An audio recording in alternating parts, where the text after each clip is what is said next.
नाली खोदकामामुळे पाणीपुरवठा पाईपलाईन नादुरुस्त. पाणीपुरवठा 10 ते 12 दिवसापासून बंद.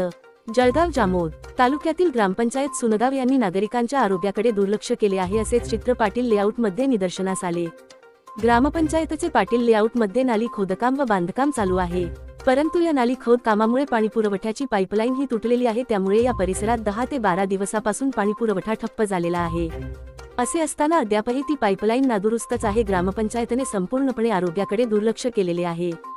जसे धूळ फवारणी व पिण्याचे योग्य स्वच्छ पाणी. सुनगाव ग्रामपंचायतला 140 गाव पाणीपुरवठा योजना ही नावपुरतीच असून वास्तविक या योजनेचे पाणी सुनगाव ग्रामपंचायत कडून नागरिकांना पिण्यासाठी मुबलक प्रमाणात उपलब्ध होत नाही.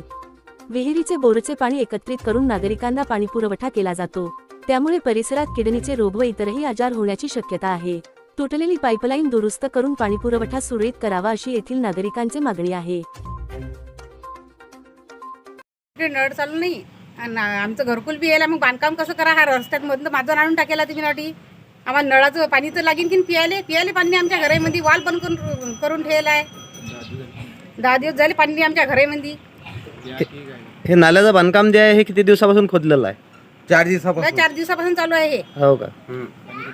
रस्ताही बंद करेला आहे. आणि नळाचं कनेक्शन सध्या हे पाईपलाईन तुटल्याच्यानं तुमच्याकडे नळ येणे हे बंद झालेले आहे. बंदच आहे नळ. किती दिवसापासून बंद आहे? 10-12 दिवस झाले नळ आली नाही.